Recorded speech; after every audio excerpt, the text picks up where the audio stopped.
آپ کا حقدار ہے کہ اس کے ساتھ محبت سے پیش آؤ۔ وجہ کیا ہے کہ والدہ کے حقوق پر اتنا زور دیا گیا یا والدہ کے مقام پر اتنا زور دیا گیا؟ وجہ یہ ہے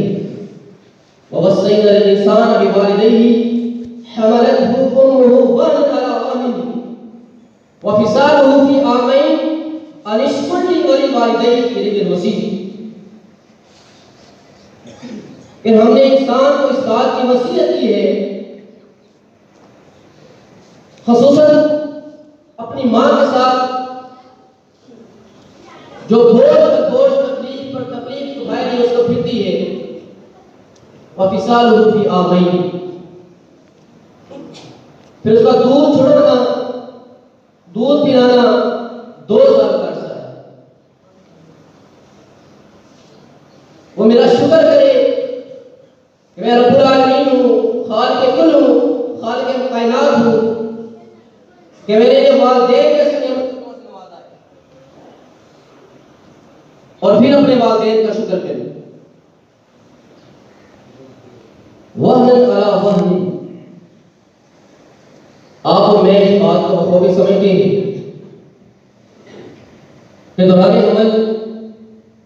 والدہ بچے کو 9 ماہ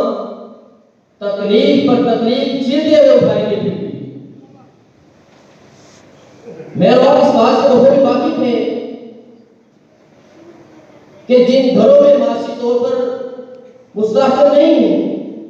اگر اس ٹائم پیریڈ میں حمل کے دوران عورت کو صحیح طرح سے خوراک مہیا نہ کی جائے تو ابتدائی مہینے تو بچ سکتی ہے، لیکن آخری کے جو مہینے ہیں اس کا ایک گہرا اثر پڑتا ہے عورت کے جسم پر۔ پھر دوران وضع حمل جو وہ تکلیف اٹھاتی ہے، آپ یقین کریے ہم اس کو محسوس نہیں کر سکتے، اس کو امیجن نہیں کر سکتے، وہ ایک بہت بڑی تکلیف ہے۔ پھر اس کو 2 سال اپنے سینے سے چپکائی جاتی ہے، اس کو دل دلاتی ہے کہ 9 ماہ اس کو پیٹ میں رکھا، کہ ماں کے پیٹ میں براہ راست ماں کی ہڈیوں کو سخت کرتا ہے، ان کو چوستا ہے، ان کی طاقت کو چوستا ہے۔ پھر 2 سال اپنے سینے سے چپکائی رکھتی ہے، اس دودھ کی شکل میں ماں کے خون کو چوستا ہے، اس کی ہڈیوں کو کمزور کرتا ہے، بچہ ہوا بچہ۔ پھر والدین اس کی اس قدر تربیت کرتے ہیں، اس قدر پرورش کرتے ہیں کہ اس کو دنیا میں کسی مقام پر کھڑا کر دیتے ہیں، کہ پنگوڑے سے اٹھا کر، جھولے سے اٹھا کر دنیا کے کسی مقام پر کھڑا کرتے ہیں، اور ایک والد واحد ہستی ہے جو یہ چاہتا ہے کہ میرا بیٹا یا میری بیٹی مجھ سے بھی زیادہ ترقی کرے، مجھ سے زیادہ کامیاب ہو جائے۔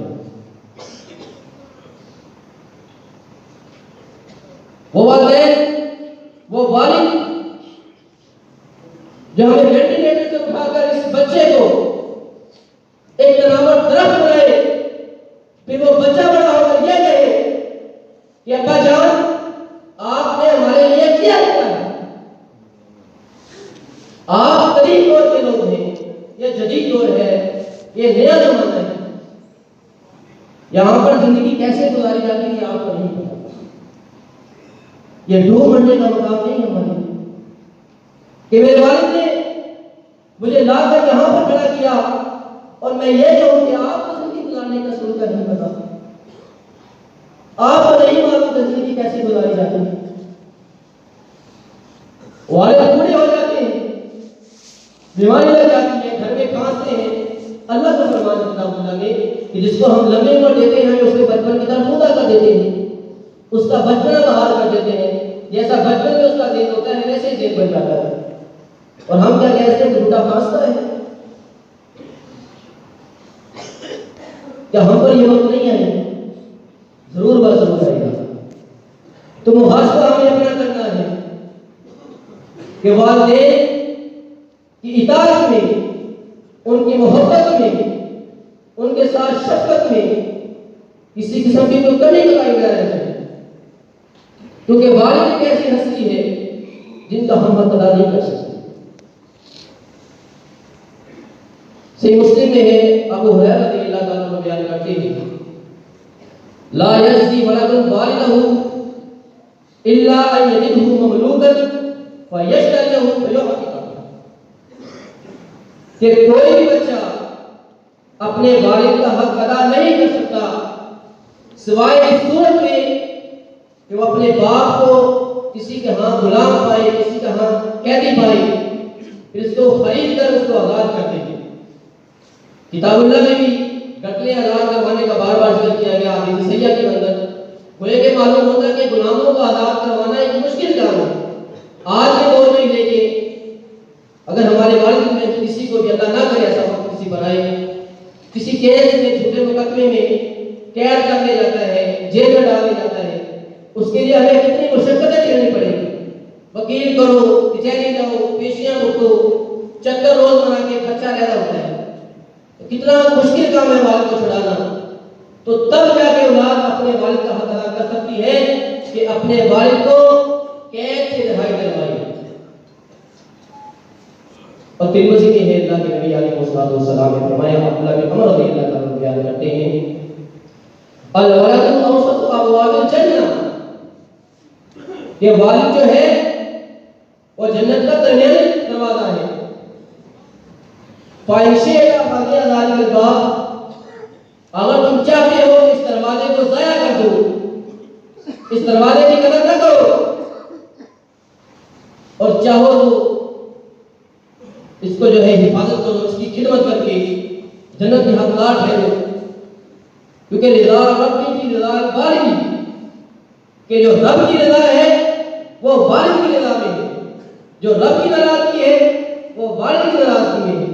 اگر ہمارا والد ہم سے ناراض ہے تو یقیناً رب العالمین بھی ہم سے ناراض ہے۔ اب دیکھیں اکثر نوجوانوں کو ہاتھ میں ہنر ہے، ڈگریاں ہیں، کچھ ان کی حالات اس طرح کے ہیں، کچھ ہمارے حساب سے ہیں، کیوں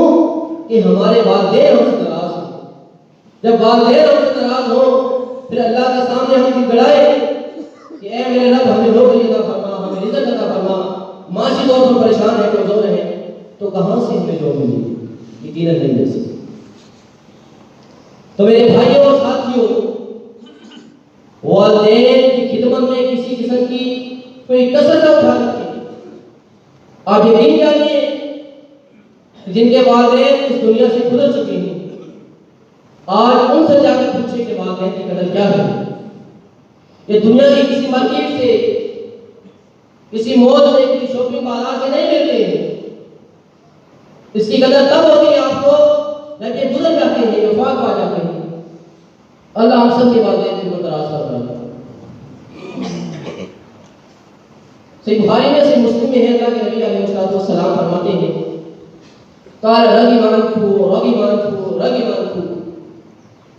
کہ اس شخص کی ناک خاکالود ہو، اس شخص کی ناک خاکالود ہو، اس شخص کی خاکالود ہو، وہ نامراد رہا، برباد ہو گیا۔ قیل من یا رسول اللہ، پوچھا کہ اللہ کے نبی صلی اللہ علیہ وسلم ایسا کون سا بدبخت شخص ہے کہ جس کے لیے آپ کی زبان اقدس سے الفاظ نکل رہے ہیں کہ وہ برباد ہو گیا، اس کی ناک خاکالود ہو گئی؟ کیونکہ ہر نبی، کل نبی مجاب، ہر نبی متجاب دعوات ہوتا ہے، اس کی دعائیں دعا قبول ہوتی ہے۔ آپ نے فرمایا من ادراک ابویہ عند الکبر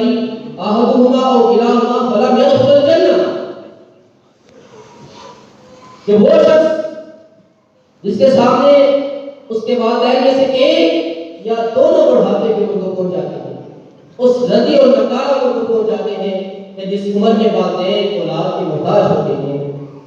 اور ان کی خدمت کر کے جنت کا حقدار نہ ٹھہرے۔ گویا کہ وہ شخص دنیاوی طور پر جتنا بھی مال و متا کما لے، معاشی طور پر مستقل ہو جائے، کوئی بڑا آدمی بن جائے، اگر والدین کی خدمت میں کمزوری ہے، کوتاہی ہے، نافرمان ہے، تو آپ کی تمام ترقیاں ناکام ہیں، مزور ہیں، کیونکہ جو سب سے بہترین ترقی ہے وہ آپ کی ترقی ہے۔ کیونکہ والدین کی نافرمانی ہم اس کو معمولی سمجھتے ہیں، بہت ہلکا لیتے ہیں، کسی کام کو حکم دیتے ہیں، ہم سوال پر سوال کرتے ہیں، اب اجل ایسے نہیں ایسے کرنا ہے، یہ اف کہنا ہے، اور جھڑکی دینا اور طرف کلامی میں بات کرنا، یہ تو عموماً یقین کرے اپنے آپ سے دیکھا جاتا ہے مابین مسلمین. صحیح بخاری میں ہے ان ابی بکر رضی اللہ عنہ بیان کرتے ہیں فرمایا اللہ کے نبی علیہ الصلوۃ والسلام نے الا انبئکم باکبر الکبائر ثلاثا، کیا میں تمہیں تین بڑے گناہوں کی خبر نہ دوں جو کبیرہ گناہ ہیں، گناہوں میں بڑے گناہ ہیں. قلنا بلا یا رسول اللہ صلی اللہ علیہ وسلم، اللہ کے نبی علیہ الصلوۃ والسلام کیوں نہیں، ضرور بتائیے تاکہ ہم ان سے بچ جائیں، کیونکہ ان کی خواہش رہتی تھی کہ ہم سے کوئی غلطی نہ ہو جائے، کوئی کوتاہی نہ ہو جائے کہ اللہ کی غیر میں دکھائے نہ پڑ جائے. قال الاشراک باللہ، اللہ کے ساتھ شرک کرنا سب سے بڑا گناہ ہے، کبیرہ گناہ ہے. وعقوق الوالدین، اور والدین کی نافرمانی کرنا یہ اللہ کے ساتھ شرک کے بعد سب سے بڑا گناہ ہے. اللہ کی وحدانیت میں جو بندہ شرک کرتا ہے وہ شریک کہلاتا ہے. آپ جانتے ہیں کہ جب تک وہ توبہ نصوحہ نہ کرے اس کی بخشش نہیں ہے، مگر یہ کہ اللہ رب العالمین غفور رحیم وہ معاف کر دے، اس کی صفات میں سے ہے. تو شرک کے بعد جو سب سے بڑا گناہ ہے وہ والدین کی نافرمانی. تو محاسبہ مستمید ہر شخص کو اپنا کرنا ہے اور اعلان کرنا ہے کہ دنیا کا یا زندگی کا کوئی بھی موڑ ہو،